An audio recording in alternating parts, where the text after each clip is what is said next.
Dr. Will Tuttle has been vegan since 1980. He earned his PhD from UC Berkeley and authored The World Peace Diet, which has been translated and published in 16 languages, in addition to other books he's written, including Circles of Compassion, Buddhism and Veganism, and more.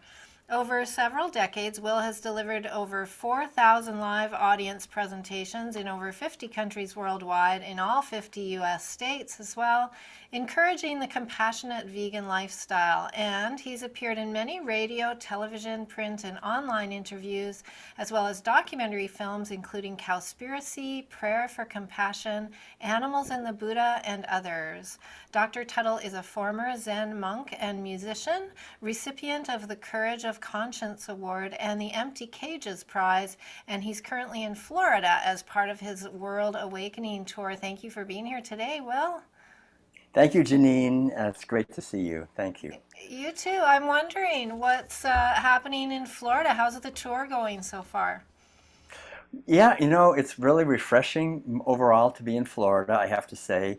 We're from California. We left there in November, and we did lectures in Southern California as well as Arizona and Texas, and then across in Missouri and down in Alabama, and then into Florida. We've been in Florida now for a few months, giving lectures at veg fests here, as well as at some vegan restaurants and other venues. And there's a big vegan healing center here called Hippocrates. We were there for almost 2 months doing lectures and concerts promoting a plant-based vegan way of living.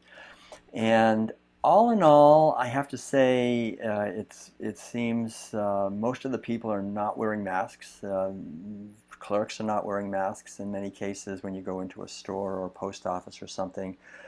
I'm not sure how many people are vaccinated, but the whole narrative seems to be winding down in Florida quite a bit. It's kind of strange to tune into my friends or community in California, where they're still having sort of the opposite thing going on, and they're demanding you wear masks when you go into places still, in certain places and so forth. So there's all these different ways of looking at things, and but here in Florida, I think because of the governor and because of the people working, like we were a couple of days ago we just happened to go to a organic store, and they had a big courtyard outside, and they had about 150 people holding a weekly meeting on how to take back the school board and make sure their kids are protected from masks and things. So I think a lot of it is there is a lot of grassroots activism here. It's not just the fact that they got lucky and got a good governor. I mean, I think the people are working hard for it too. Yeah, well, they don't just give us our freedom back. We've got to No, work for it, right? Yeah, that's sort of exactly. the historical story, and a lot of people are hopefully waking up to that. So, as you traveled from state to state, is it similar? I've heard the red states seem to be opening up better than the blue states. Oh, absolutely, sure, for sure, that's true. Interesting.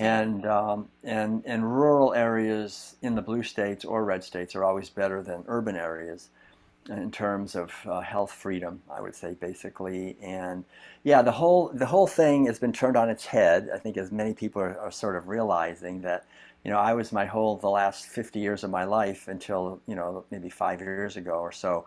I really always considered myself to be on the left and a very, far left, liberal or beyond liberal. And I'm very ashamed of the people in the left now, in the sense that they've become sort of far more fascistic and in favor of taking away our basic freedoms. And in the past, being on the left, from my point of view, meant you wanted to maintain freedoms, especially for workers and ecosystems and animals and so forth. But I think the left at this point has gotten kind of taken over, and we've always had the feeling, I think, in the United States, and I think probably in Canada and most countries actually, that where there are few political parties, like in the United States we have two, and we always thought that the Democrats were a little more liberal and more friendly to workers and to the basic freedom issues, not wanting to spend so much money on war and not wanting to spend so much money on clamping down on the right to free speech. But that's completely reversed. And Chris Hedges wrote an article recently. He's a vegan journalist who said the Democratic Party and the Republican Party are pretty much two branches of the same party. They're both basically pretty evil, but the Democratic Party is the more effective evil.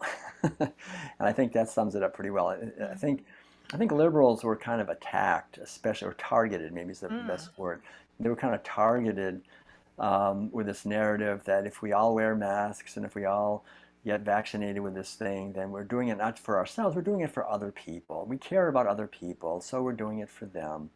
And that kind of sucks people right in. They think, oh yeah, I want to be a good person. I want to care about them. I'll do it for them. And So that's about all I can add to the YouTube. There's a full hour conversation with Will, but because of all the people championing the censorship movement, YouTube is would probably not like the rest of what we talk about or some of it. So if you want to check it out, go to Odyssey. It's odyssee.com, and you can find Plant Powered Radio there.